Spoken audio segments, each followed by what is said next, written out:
Welcome everyone to the webinar, Agility at the Heart of TomTom's Employee Engagement Strategy. My name is Ritu Mohanka, and today I have the pleasure to introduce Bart Bolger from TomTom. Welcome, Bart, and thank you very much for joining me this morning. Bart is officially a boomerang at TomTom. After having worked for TomTom for nearly 9 years as an HR generalist, both in the Netherlands and the US, he then left to become the HR director for Bol.com, the largest online web shop in the Benelux. He then moved back to TomTom almost 2 years ago to look after the company's site strategy, employee experience, and talent attraction. We really value Bart's leadership on all programs related to employee experience and engagement, and the Glint team loves working with him and the rest of the TomTom team. Welcome, Bart. Hi, Ritu. Thanks for the introduction. Maybe also nice to introduce you, as I have the pleasure to be working with you for the last year. So Ritu is the VP Strategy and Business Development EMEA for Glint. And prior to that, she's worked for 10 plus years for IBM Smarter Workforce Solutions. And I have to say that it's also been a pleasure working with Ritu during the whole implementation phase with Glint. Thank you, Bart. I'm so excited to hear your story today. Perhaps maybe we can start with you telling us a little bit about TomTom as an organization and its overall mission, vision, and strategy. Sure. Thanks all for joining. Before we go into the engagement story of TomTom, I think it's good to give a small introduction on TomTom. As most of you probably know TomTom as a consumer product company, but over the last 10 years, we've actually transformed the company to a B2B software company. We are active still in consumer, but mainly focusing on the automotive and enterprise industry, working with customers for inbuilt navigation systems, but also working with our enterprise customers, like for instance, Apple, Microsoft, and Uber, to partner with them and sell our software development kits and APIs to them. So we have a close collaboration on our map making and also our driving technologies. But mostly, of course, it is the people that create the technologies for a moving world. So if we look at TomTom's workforce, we have about 70 nationalities across 42 offices in about 30 countries. People, very diverse backgrounds from all different countries, and our company culture is very entrepreneurial and focused on constant innovation. Our founders are still very active in the company and are working very closely with our engineering teams as well to develop those technologies.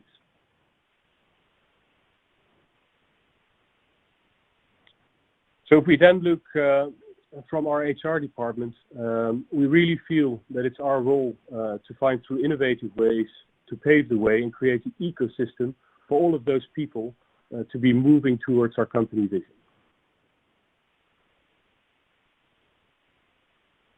And about a year and a half ago, we were also in a position where we were relooking at our HR strategy for the next 3 years.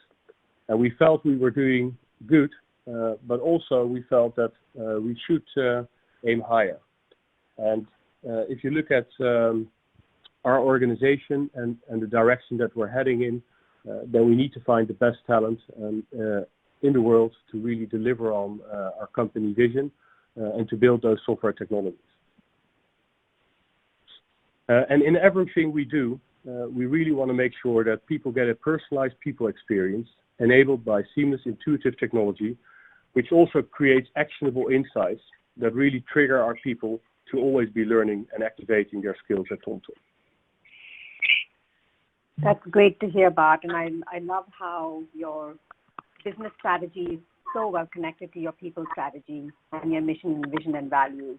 Perhaps maybe now you can tell us a little bit about your engagement journey, your employee engagement journey. Why? First of all, why employee engagement survey at TomTom? And then also take us through your journey on how you selected the right solution and driving engagement at TomTom. Sure, thanks.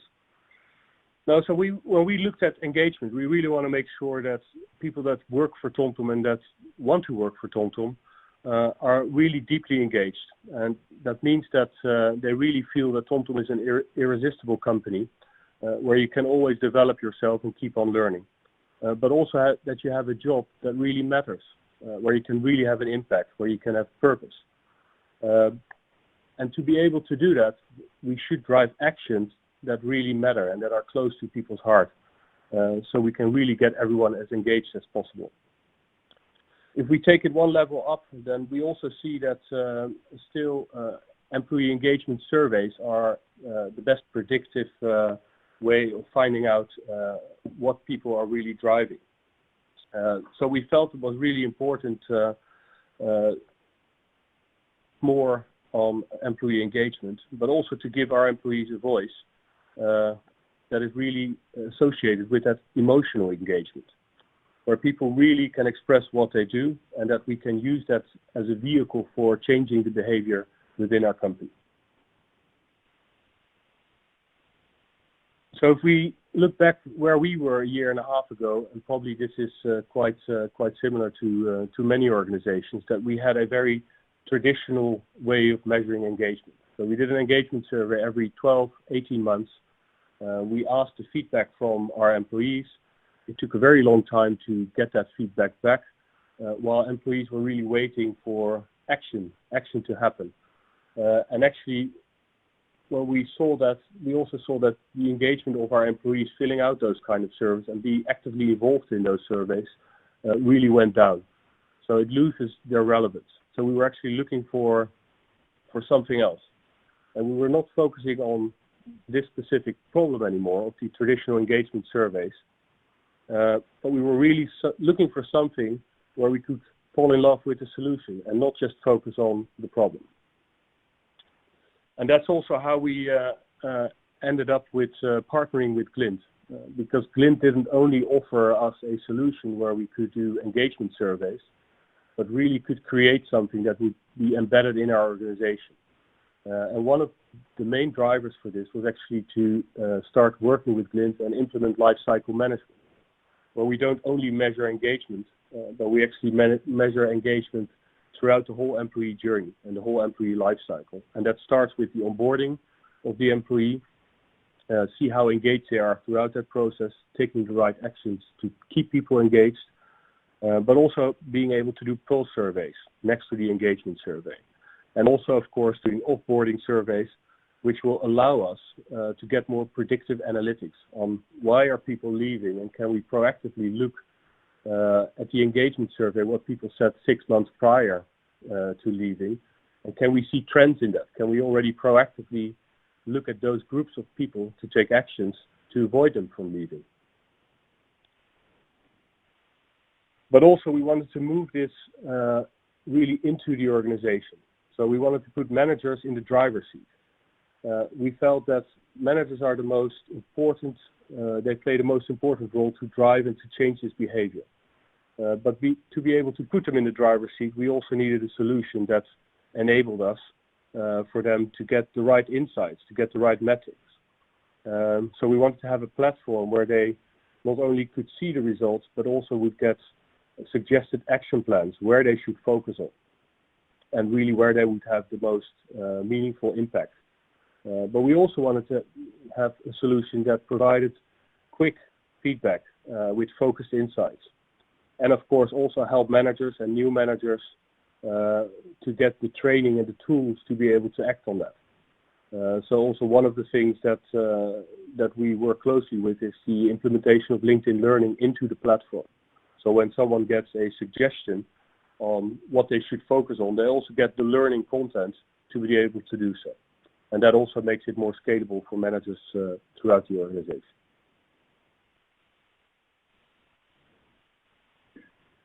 So how did we make engagement more continuous and an embedded solution so it becomes more day-to-day, part of our day-to-day routine? So I've already mentioned that we've created a platform, and we also really focus on our communication to guide managers to that platform. We have very focused initiatives. So also when we look at how to activate engagement, it's not to do 10 things every time we survey people, but really take small initiatives communicate well on those initiatives so people really see the change happening of where they signaled something needs to happen. Then, of course, giving managers the tools, as mentioned, so LinkedIn Learning is one of them, but also really giving them a tool that enables them to deep dive into the results and not having it as a static tool.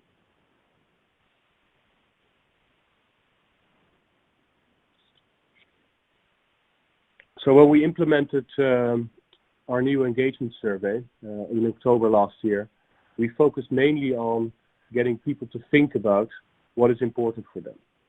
So the initial engagement survey really, for us, was a driver to start embedding this in the organization and to get a very high response rate.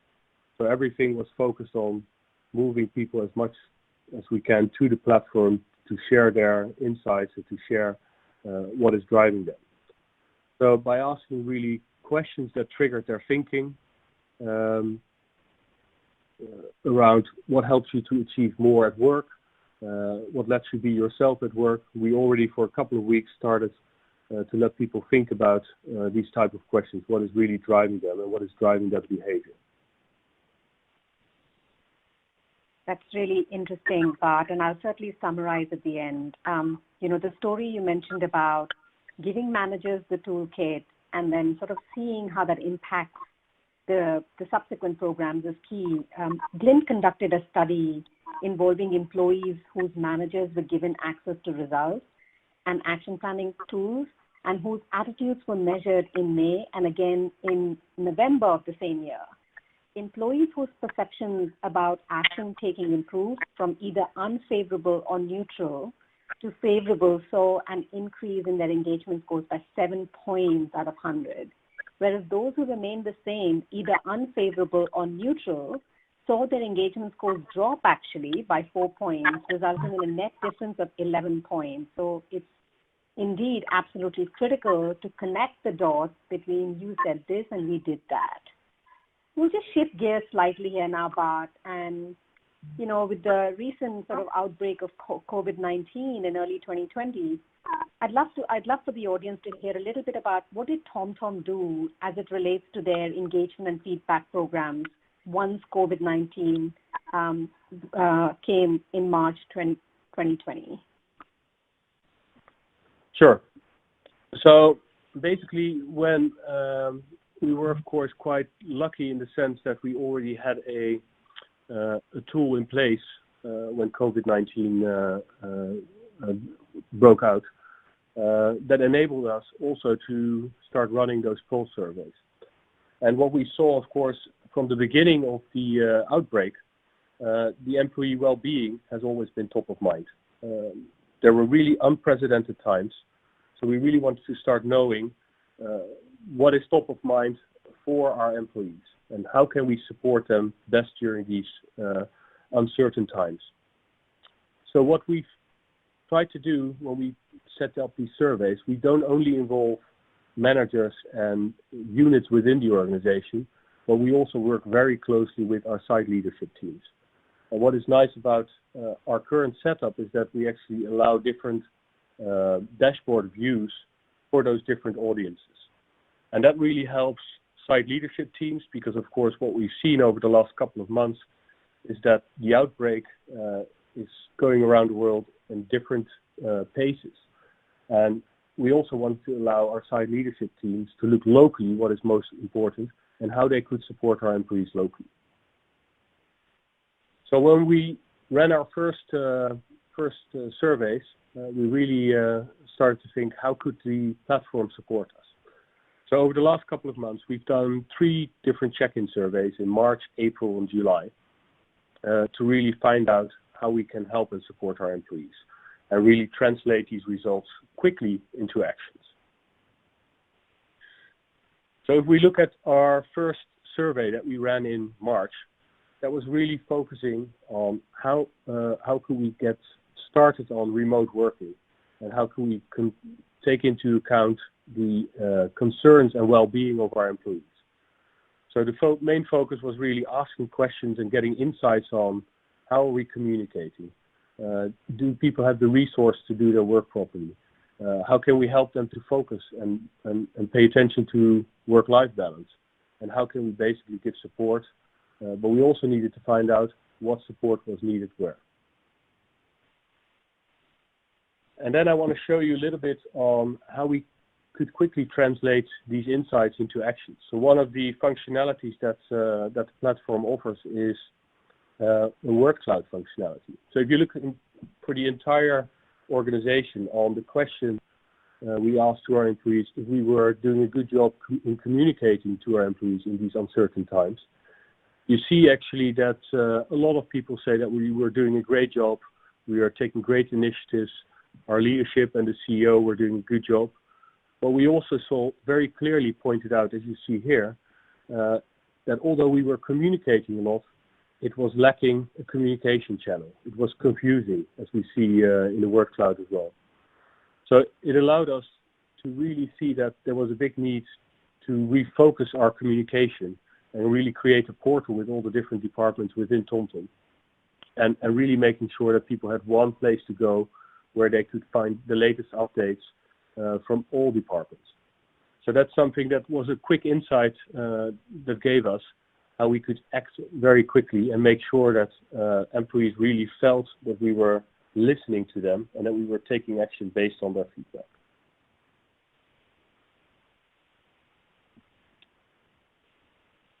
So then if we move to April, where of course the pandemic also moved, we saw that we wanted to ask a different set of questions. And we really wanted to make sure that after we really heard people's concerns, we also wanted to know if people could focus on continuing their day-to-day work. So really focusing on how's the collaboration with your manager, with leadership, how's the collaboration within your direct working team, and do you feel you are contributing, and do you still feel engaged with the company? But also asking questions around how can your manager best support you in these uncertain times? If it's more on the equipment or more on achieving your objectives, emotional support. So that was really focus of the second survey that we ran. And then if you look in what came from those insights on what kind of support people needed, then here you can very clearly see that it was pointed out by the majority of the people that they find it very difficult to set clear objectives, but also achieving these objectives. So this allowed us, of course, we were offering a lot of training to both employees and managers, but we saw a big need here for both managers and employees to get more support from our talent development team on how do you manage remote teams, how do you support employees with working from home. And this allowed us very quickly to set up these training programs to support managers and employees to really make sure that we were addressing this need, which was a big concern for our employees. But also we see, on the other hand, that there was a big need for emotional support and the social connection that people were missing during these times working from home. So other programs that we saw that were very much in need were a buddy program, but also a coaching program. So very quickly we were able to enable TomTom employees to sign up for a buddy program to support other employees that were in emotional need and needed to have that support. So this is something we were able to set up very quickly and address a need that the employees had.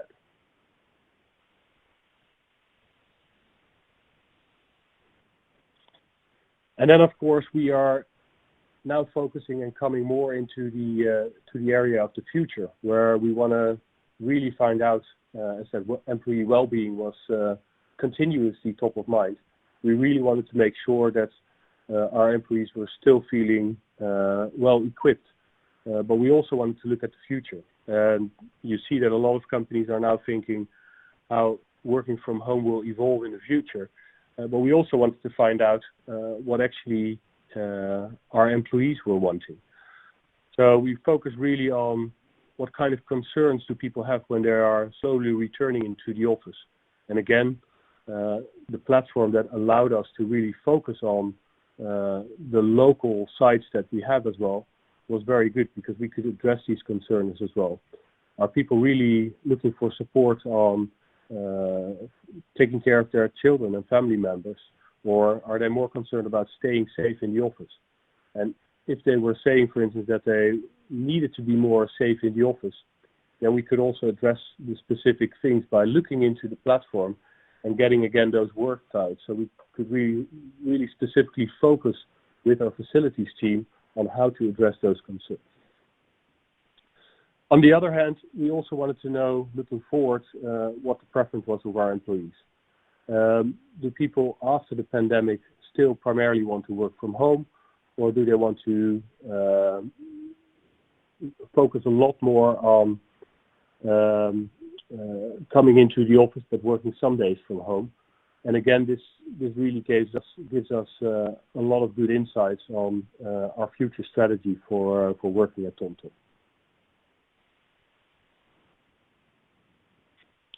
But in the end, of course, we want to make sure, as I mentioned in the beginning of the presentation, we really want to make sure that we have a highly engaged workforce, that we know what their concerns are, how we can address concerns, and how we can actually make TomTom the best place to work.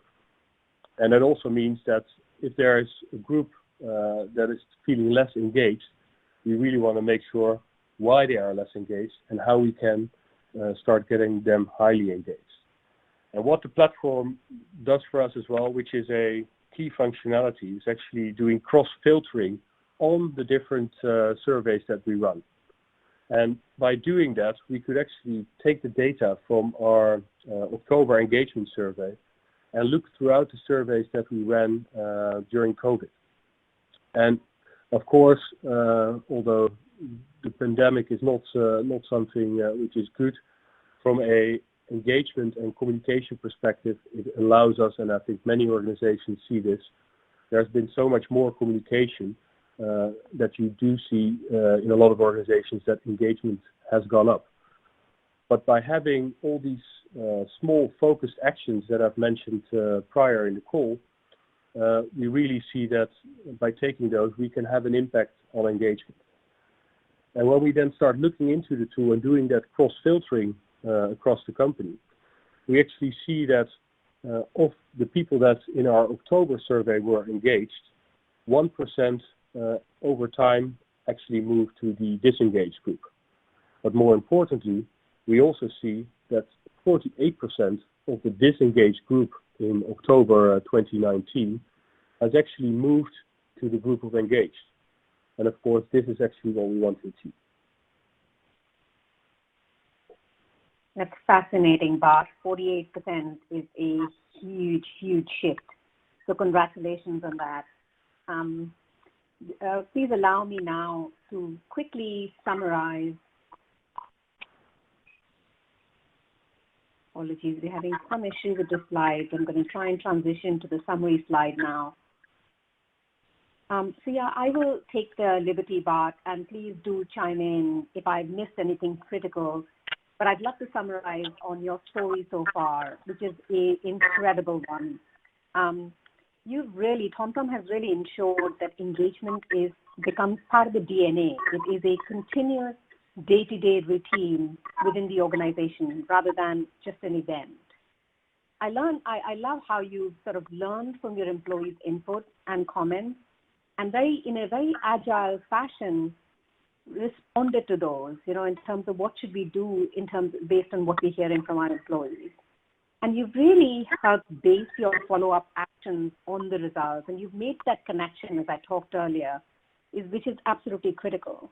Communicating the link between the results and the initiatives to increase commitment to the surveys is critical, which you've done really, really well as an organization. And then also, it wasn't about, as I said, doing a one-time event or a survey. You've constantly kept the checking in with your employees again after launching each of the initiatives, asking them, has it improved? Why has it improved? What do we do next? You've also done a really, really good job as an organization to ensure that you have buy-in from different stakeholder groups, who's in the steering group and who's in the project team. And you've really sort of had a great mix of internal comms and marketing, learning and development, IT and data analysis, and of course, HR, which means that, you've had buy-in right from the beginning across your different programs from all stakeholders in the organization. And then, what you mentioned about managers being in the driver's seat and creating ambassadorship from leaders is so key. It's so key. And I know we are getting lots of questions, which I will address straight after a couple more slides from Glint's point of view.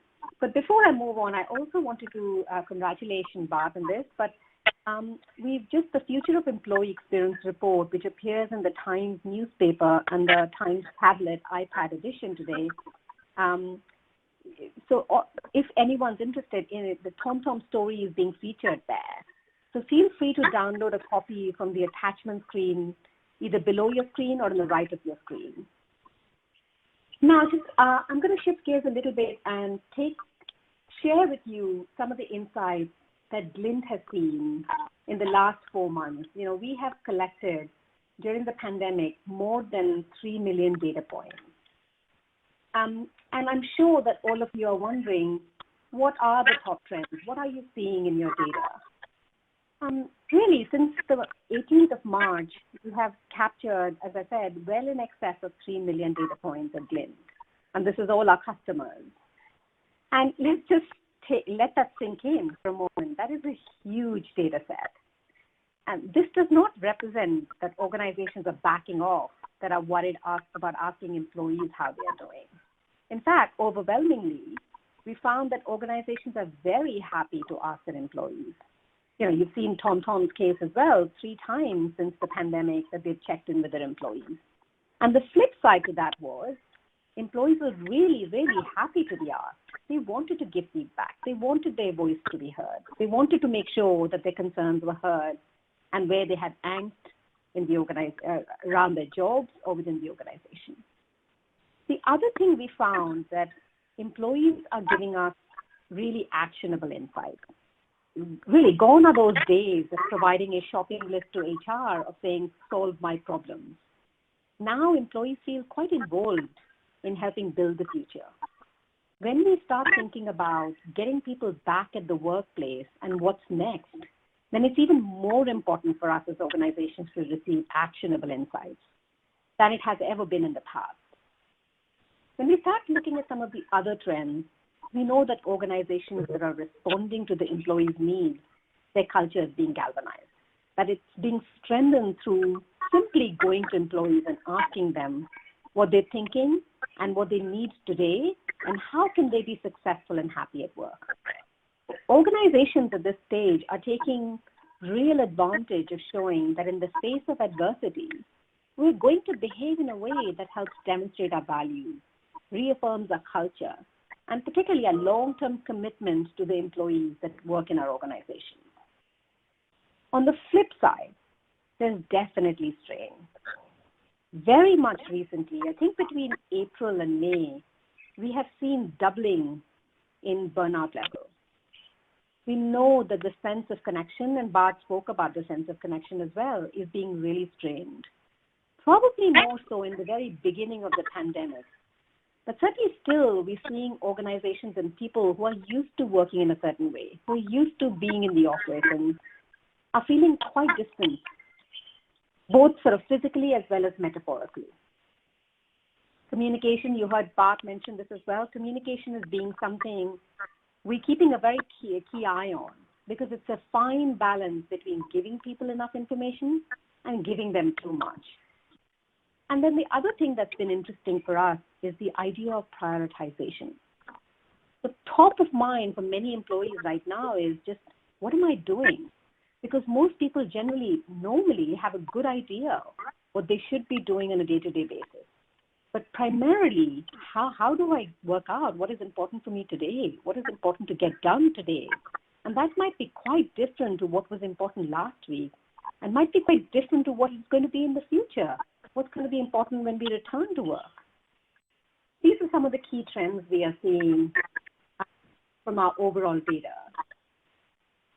we're also beginning to see a lot on belonging. The relationship between belonging and happiness, or ESAT, as we call it from our engagement perspective, increased in strength by 12% from March to May 2020 during the COVID era. Belonging has always been a top driver of happiness and engagement. But this increase in strength suggests it is even more important now than before for employees to feel a clear sense of belonging. Fortunately, 73% of companies have seen an uptick in their belonging scores. That's fantastic since the last survey prior to the COVID pandemic, which is the second highest percentage after team collaboration. Bart spoke a little bit about open comments and keyword clouds.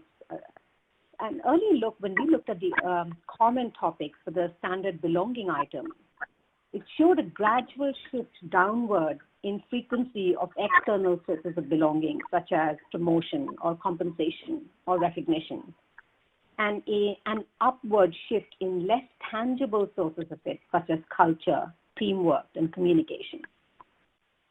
When looking at rankings of topic frequency, culture displayed career opportunities as the most common topic of comments on the belonging question, again suggesting a defined and salient sense of community growing in importance when people think, do I feel like I belong here? The next piece that we are seeing after belonging is learning and development and learning and growth. Learning has emerged as one of the top 3 desires for employees upon their return to workplace. It's funny, but I always like to say that today, the most valuable thing you learn today might be a statistic about the value of learning in itself. Most leaders and managers seeking to inspire people and their teams intuitively know that learning is connected to employee engagement. No questions there. But the new analysis from Glint really backs up this belief with a compelling data point. Employees who see good opportunities to learn and grow are 3.6 times more likely to report being happy compared to those who don't. And happiness is such a strong signal that employees are engaged, which leads to strong performance, of course. In short, learning is a great way to inspire workplace happiness and organizational success.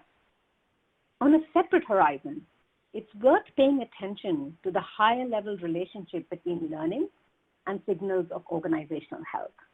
In addition to happiness, Glint has found that learning relates to employee retention and confident career outlook.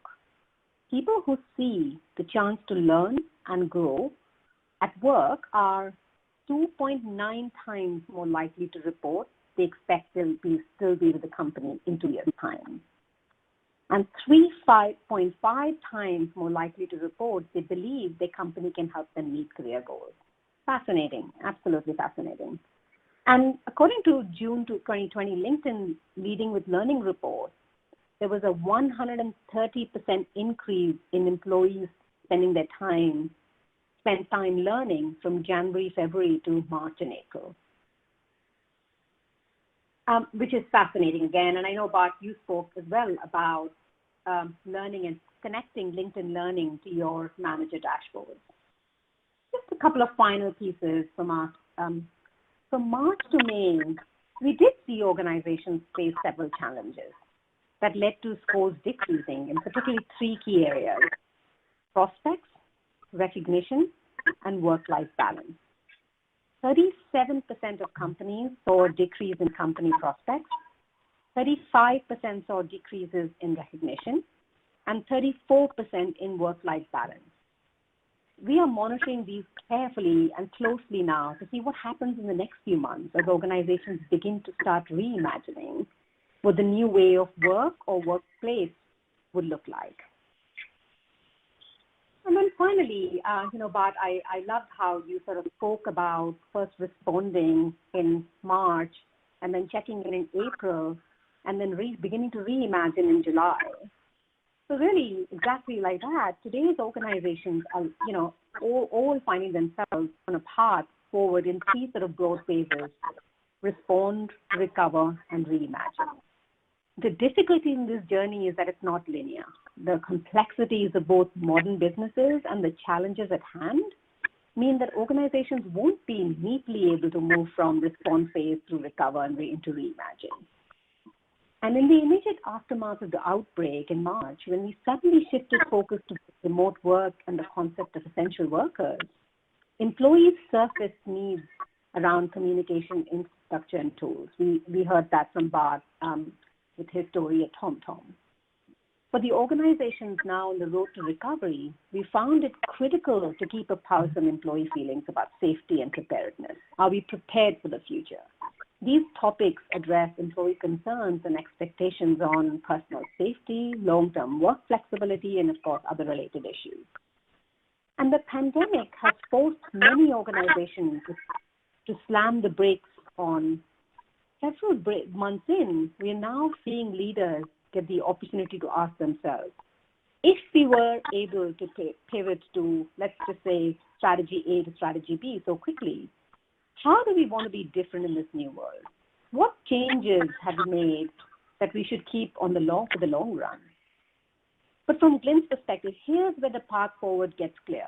No matter the phase, organizations can really successfully adapt and even improve by relying on 5 core people-centric habits. Frequently gather employee feedback on critical topics. Equip your managers with insights that help them address concerns. Empower them. Have regular team one-on-one conversations. Check in on goals to prioritize work and time. And really learn from the input in a way that improves organizational and individual success. So that sort of sums up TomTom's story that Bart very eloquently shared and some of the insights from Glint. I see that there are questions coming in from the audience already. So I'll start with Bart, if you don't mind addressing some of those questions for us. The first one is, how did the buddy program work at TomTom? Would you mind elaborating a little bit more on that? Yes, sure, Ritu, thanks. So the buddy program we set up, as I mentioned already, because of the need of employees just to have a social conversation or share their concerns or emotional support that they needed. So we actually asked employees throughout the organization if they wanted to sign up for the buddy program, which is voluntarily. But we also wanted to give them support to give other colleagues in distress the right support. So what we set up together with our talent development team is conversational guidelines. We set up, for instance, challenges, but also just group sessions. So a group of 3 people just coming together, having a chat, sharing their concerns, what they're currently working on or facing with their families, and how other people are dealing with that. And this was actually an initiative that was very popular throughout the organization. So you see that in all countries people participated, up to the board of the company. So a lot of people volunteered to be part of these sessions and to support their colleagues in need. And that could be really for more advice on how to organize your work, but it could also be just to have a social chat or do a quiz with a couple of people. Great, thank you, Bart. The next question I'd love for you to answer is, as an example, during the first survey, when you decided to set up a new comms channel for COVID, how long would you say it was between the employees submitting answers and responses and the new challenge being operational? What is the ideal response time? I would say do it well prepared, but do it also as fast as possible, because what you see is that, and we also see it coming back in the data. So if we look to the question, which we ask in the survey as well, do you believe meaningful action will be taken from this survey? Then you see that the people that answer yes are actually 90% engaged. But you also see that the people that are answering no are actually only 50% of that group is engaged. So that also shows the importance of taking action, taking meaningful action. And of course, they want to receive response as quick as possible, but of course, you need to do it well prepared as well. It's difficult to say what the ideal response time is, but for us, that was just a matter of days because we saw already in the survey, we see it evolving and these questions coming up that allows us to start preparing that. And we had all the different communication already in place. It just was more that the employees were in need of where do I find that information and how do I find the latest updates. Thank you, Bart. The next question I have is, tell us a little bit more about stakeholder involvement in the process of transitioning, particularly in the early days, from a traditional survey, a one-time event, to a more continuous feedback with employee life cycle, and what hurdles have you had to overcome? Yeah, so I think what it starts with, also when you start this, of course, is having the complete buy-in from the organization, from senior leadership to managers in the organization. And with us, it started actually to start doing sessions, strategy sessions, together with Glint and a couple of people from our board, to really take half a day to go through the strategy of the company. What is the company objective? What do we try to achieve? But also, how do we want to embed engagement in the organization, and how can we, everything we ask, drive the engagement to deliver on those objectives?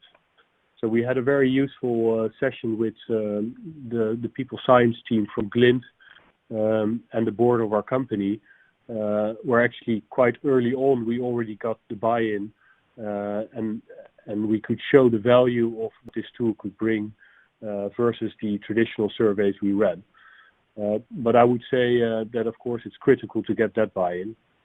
And then the other one is, of course, getting managers in the organization equipped and also making them see and feel that this is a different way of working and that we are actually giving them a platform where they could continuously go to check in with their teams while we used to have a quite static, unworkable solution where managers were also a bit disengaged with that tooling. So I would say that involving managers early on and giving them the right communication of what this offering is and how it will change the behavior of their teams and how that will support them is critical in this. Great. Thank you again, Bart. The next question I have is, how did the employee response rate evolve during COVID-19 pulses that you ran? Yeah, so we actually see that consistently we have quite a high response rate, and you also see that is, for us at least, at plus and minus a couple of percent, but overall it's quite steady. And we are around 70 to 80% response rate. Bart, there's an interesting one for you here. What made TomTom decide to go for Glint's programs versus other survey providers? Yeah, so for us, a couple of things. Looking more to the future, and we've just started with offboarding surveys as well, but really moving from insights to where we are now to really predictive analytics. So that was one of the most important drivers, but also having a solution that actually could measure the whole employee journey instead of having a solution that could only do engagement surveys. But the combination of lifecycle management and predictive analytics, in combination of that, what I mentioned earlier, the support for managers, with giving them learning solutions as well, those were the deciding factors for us to go for Glint. Thank you, Bart. You've already talked a little bit about stakeholder management and getting people's buy-in. There's a question that you might want to add a bit more to. The question is, we have an issue with getting employees to complete the surveys. Less than half of our people complete the most recent one in case the results could be traced back to the individual and because they never see a change from SLT. Do you have any advice on how we can increase response rates and get SLT on board with putting feedback into action? Yeah, well, it's a good question. Well, of course, I think one of the most important things about doing surveys is that the confidentiality is really important and that there are thresholds in there that people really feel comfortable expressing their concerns. So of course, one of the things is that what we do as well is that there is a threshold for seeing the scores, but there is even a higher threshold for managers to see the open comments of people. So I think that's really important to get to make sure that employees feel that if they give open and honest feedback, that is treated confidentiality, and also that is acted upon in a positive way and not a negative way. I think one of the other things is that what we also used to do is having very long surveys, trying to solve everything at once. So running surveys with 50 questions, of course, is quite a painful exercise to go through. So what we do is keeping the surveys every time, as you've seen in the questions that I showed earlier, keeping the surveys as short as possible and really making sure that employees feel it only takes a couple of minutes, action is taken, and then another survey will come out in the next couple of months. And once you get into that rhythm, you will also see the uptake of these surveys going up.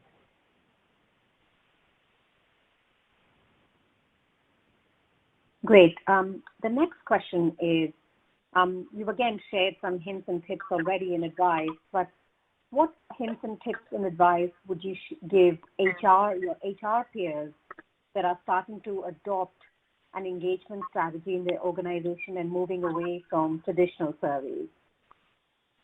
Yeah. So I think one of the most important things, which I mentioned already, is really getting the involvement of the board of the company, and that's not only in the setup process but also in the communicating back to the organization. So what you see is, which is much appreciated by our employees, that in our all hands, our CEO can also address certain concerns that people have expressed in the survey, and really showing that we care about those comments and that we follow up on those comments. And that's also that's how it really gets embedded into our company culture, that during those meetings and communication moments, we actually feed back. But also try not to do this in isolation. So try not to solve this with only the learning and development team in your organization, but when setting this up, really work together as cross-functional teams to implement Glint in the best possible way, or an engagement survey in general. Working together with different departments, with managers, but also if you are in multiple countries, work closely together with leaders in those countries to see what their needs are and how we can address those in the best possible way. But primarily communicate back quickly from senior leadership and work in cross-functional teams to execute on this. Bart, I promise you, I think this is the final question unless more comes in. But last question is around where are you going next from here? What are some of the next steps, aspirations in terms of your overall engagement and feedback strategy? Yeah, so I think where we are going next is that we have the engagement and the pulse surveys from an organizational level well implemented. And I have to say that due to COVID-19, this has been embedded in our organization much faster than we anticipated. But now I think the next steps are really to embed also that lifecycle management from onboarding and offboarding surveys, but also really get managers up to speed with LinkedIn Learning, which has recently been implemented, which is an important driver. And then after that, we are also setting up the pulse survey functionality for the different units. So when there are strategic objectives following in different organizational units within TomTom, we want to allow those leaders also to have quick check-in and pulse surveys for their units and if they are achieving those unit objectives. So that would be the next phase. Thanks ever so much, Bart. I don't see any other questions on our chat functionality. So on that note, firstly, thank you for a great audience and some great questions. We really appreciate it. I hope you've enjoyed the webinar and TomTom's story today. But most importantly, Bart, thank you so very much for both your partnership, but also for sharing your story so openly with the audience. We really, really appreciate it. And there are lots of attachments and links on your screen. If you would like to download any of those resources, please feel free to do so. And once again, thank you, everyone. Thank you, Bart. I hope you've enjoyed it as much as I have. Absolutely. Thank you very much, Ritu. Thanks, everyone. Look forward to speaking again soon.